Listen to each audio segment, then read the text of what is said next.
Good morning. আশা করছি সকলে ভালো আছেন। আমাদের গল্পগুলো নতুন আরও একটি ব্লগে আপনাদেরকে স্বাগত। ঘড়ির কাঁটায় সকাল এখন প্রায় 8টা। ভাই বলছে সকালে খাওয়া দাওয়া করে যাবে না, ও বাড়ি চলে যেতে চাইছে। এভাবে চলে গেলে ভালো লাগে বলুন তো? যাই হোক, এখন কাউকে জোর করে তো আটকে রাখা যায় না। তাই সকালে কি খেতে দেবো ওকে? একটু ড্রাই ফ্রুটস দিচ্ছি আর 2টো বিস্কুট দিচ্ছি। আমার বর বলল একটা ডিম সেদ্ধ করে দিতে, কিন্তু আপনারা তো জানেনই আমাদের এখন অসুখ চলছে, আমাদের একজন বংশের মারা গেছে, সেই জন্য তো কোনো কিছু আমিষ খাওয়া হচ্ছে না।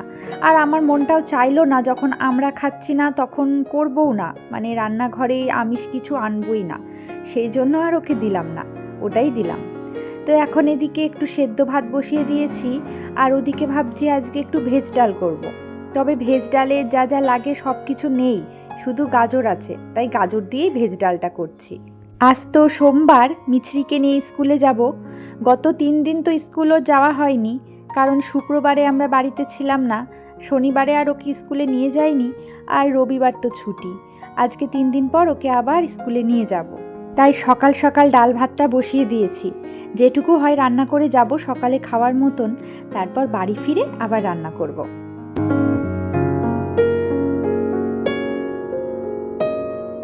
আমাদের ওই বাড়ি থেকে শুধু বোনই একটু মাঝে মধ্যে আসে, ভাই মা বাবা খুব কমই আসে। বাবা তো প্রায় আসে না বললেই চলে, ভীষণ কম আসে বাবা। যাই হোক, এদিকে দেখুন গাজরগুলো একটু ভাজা ভাজা করে নিচ্ছি, তারপর ডালটাও ওদিকে সেদ্ধ হয়ে গেছে, আর ভাতে একটু আলু সেদ্ধ আর পেঁপে সিদ্ধ দিয়েছি, এটা দিয়ে সকালে খাওয়াটা হয়ে যাবে।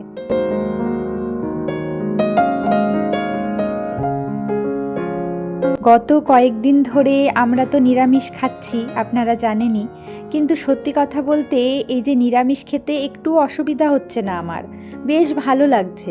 নিরামিষ খাবার আমার খুব একটা খারাপ লাগে না, বেশ ভালোই লাগে। মনেই হচ্ছে না যে মাছ খাচ্ছি না বা মাছ খেতে ইচ্ছা করছে, এরকম কোনো ব্যাপার নেই। আমার আগাগোড়াই নিরামিষ খাবার, নিরামিষ রান্না, নিরামিষ তরকারি বেশ ভালো লাগে জানেন। অসুবিধা হচ্ছে আমার বরের, ও আবার একটু মাছ টাছ খেতে ভালোবাসে, নিরামিষ খুব একটা পছন্দ করে না। যাই হোক, মিছরিকে নিয়ে স্কুলে চলে এসেছি। তবে গত কয়েকদিন মিছরি যেরকম বিহেভ করেছে স্কুলে এসে, আজকে ওর বিহেভিয়ারটা একটু অন্যরকম দেখলাম। মানে দেখলাম অন্য দিনের তুলনায় একটু সহজ হয়েছে, একটু মানিয়ে নিতে আস্তে আস্তে শিখছে। যাই হোক, স্কুল থেকে বাড়ি ফিরে চটজলদি আমি আর মিছরি সকালের খাবার সেরে নিয়েছি। এখন ওকে নিচে দিতে যাচ্ছি, এই উঠোনটাই একটু খেলাধুলা করবে। এখন উনি একা একাই সিঁড়ি দিয়ে নামতে চায়, উঠতে চায়, তাই ওই হাত ধরে ওকে নিয়ে ওঠায় আর নামায়। যাই হোক, ও কিছুক্ষণ খেলা করুক, ততক্ষণে আমি এদিকে রান্নাটা সেরে নিই। আজকে খুব সিম্পল একটা তরকারি করছি, কয়েকটা বড়ি ভেজে নিয়েছি তরকারিতে দেব বলে। আর সবজির মধ্যে নিয়েছি আলু, কাঁচকলা, পেঁপে, বেগুন আর একটু ডাঁটা।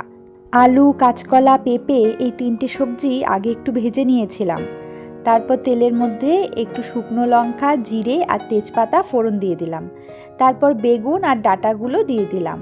বেগুন আর ডাঁটা একটু নেড়ে চেড়ে তারপরে ওই যে ভাজা সবজিগুলো আছে ওগুলো দিয়ে দেব। ফোড়নে কাঁচা লঙ্কা দিতে ভুলে গেছিলাম, তাই কাঁচা লঙ্কাটা পরে দিচ্ছি। আর তাছাড়াও একটু আদা আর জিরে গুঁড়ো, ধনে গুঁড়ো দেব। ব্যাস, এই দিয়ে আজকে এই তরকারিটা হয়ে যাবে, খেতে বেশ ভালো লাগে। আজকে বাজার থেকে এবছরের প্রথম এঁচোড় আনা হলো। অসময়েও এঁচোড় পাওয়া যায়, মানে শীতকালে, কিন্তু আমাদের এই দিকটায় শীতের দিকে এঁচোড় বা অন্য সবজি যেগুলো গরমে পাওয়া যায় খুব একটা অ্যাভেলেবেল থাকে না, ওগুলো শহরে ভালো পাওয়া যায়। তাই আমাদের ওই এঁচোড়টা শীতকালে খাওয়া হয়নি, গরমকালের এঁচোড় এই বছরের প্রথম দিন আজকে খাবো। এখন তো উপর নিচ 2 জায়গাতেই নিরামিষ রান্না বান্না হচ্ছে। আজকে শাশুড়ি মা ওই এঁচোড়টা রান্না করবেন, তাই ওখানেই রান্না হবে, ওখান থেকে তরকারি দিয়ে দেবেন। তাই আর আমি আলাদা করে রান্না করছি না, তার কারণ এখন তো আর আমিষভাবে রান্না করা হচ্ছে না। অন্য সময় হলে এঁচোড় চিংড়ি বা আমিষভাবে এঁচোড়টা রান্না করতাম, কিন্তু এখন যেহেতু দুদিকেই নিরামিষ হচ্ছে, তাই এক জায়গাতেই রান্না হোক। কালকে যেমন আমি মটর পনির করেছিলাম, তো আমি একাই রান্না করেছি, মটর পনির কিছুটা তরকারি নিচে দিয়ে দিয়েছিলাম। তো এখন এই কয়েকদিন যেহেতু দুদিকেই নিরামিষ খাওয়া হবে, তাই এমনভাবেই চালানো হচ্ছে।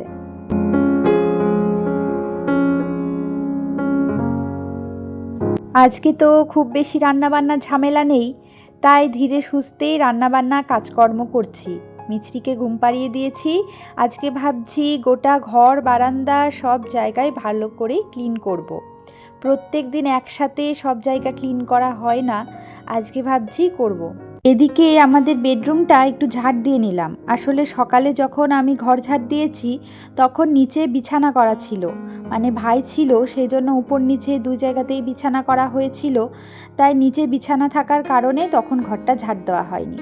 তারপর বিছানা তোলার পরেও আমি টাইম পাইনি, মিছরিকে নিয়ে স্কুলে যেতে হয়েছিল, তাই এখন ঘরটা ঝাড় দিয়ে নিলাম মোছার আগে। এদিকে দেখুন আমার তরকারিটাও হয়ে গেছে ঘর ঝাড় দিতে দিতে। খুব বেশি ঝোল রাখবো না, হালকা পাতলা একটু ঝোল রাখলাম।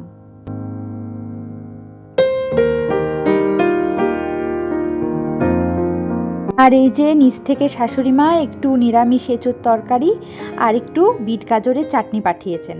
এই বিট গাজরের চাটনিটা খেতে ভালোই লাগে, একটু টমেটো দিয়ে করা হয়, আবার বিট গাজরটাও খাওয়া হয়ে যায়। আর চাটনি তো আমাদের সকলেরই ভীষণ প্রিয়।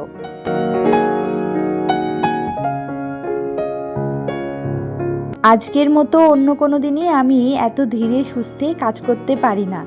আজ আবার সোমবার, তো আমার বরের আজ রানাঘাটে যাওয়া নেই। অন্য দিন তো রানাঘাটে যাওয়ার তাড়ায় তাড়াহুড়ো করে স্নান করে ওকে খাবার দিতে হয়, কিন্তু আজকে আর সেই তাড়াটা নেই, তাই ধীর স্থিরভাবে আমি কাজগুলো করে নিচ্ছি।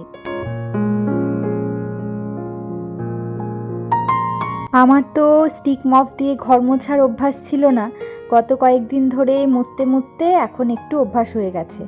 আসলে আগে যখন নিচে থাকতাম তখনও আমাকে নিচে ঘর মুছতে হতো না, নিচের ঘরগুলো।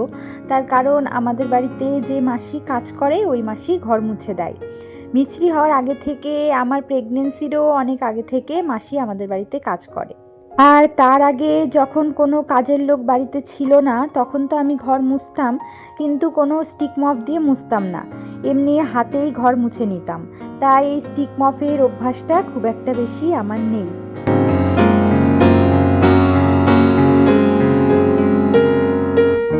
দুপুরবেলাটা খাওয়া দাওয়ার পর তখন আর কিছুই ভালো লাগে না, একটুখানি রেস্ট নিই। এখন সন্ধ্যা 7টা মতো বাজে, এখন রান্নাঘরে আসলাম। আসলে আমার একটা ইন্ডাকশান ছিল, ইন্ডাকশানটা খারাপ হয়ে গেছিলো। গতকালকে ইন্ডাকশানটা সারিয়ে নিয়ে আসা হলো। বেশ কয়েক মাস ধরে এ দোকান ও দোকান ঘুরেছি ইন্ডাকশানটা। আসলে আমাদের এখানে সারাতে দেওয়া হয়েছিল, এখানে বলেছিল যে 1000 টাকা লাগবে।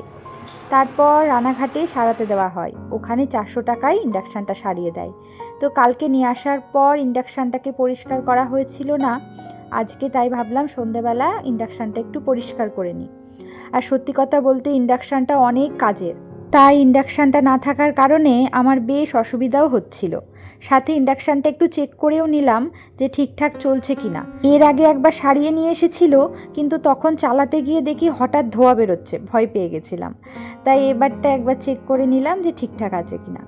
যাই হোক, এখন তো সন্ধ্যাবেলা একটু ভিডিও এডিটিং নিয়ে বসবো, সাথে একটু নিমকি ভাজা নিলাম। কালকে আমার বর বেলুড় মঠ থেকে আসার সময় নিয়ে এসেছে আমার জন্য। আমি একটু টুকটাক ভাজাভুজি খেতে পছন্দ করি। যাই হোক, ভিডিওটি শেষ করছি, কালকে দেখা হচ্ছে নতুন ব্লগে। সকলে ভালো থাকুন, সুস্থ থাকুন।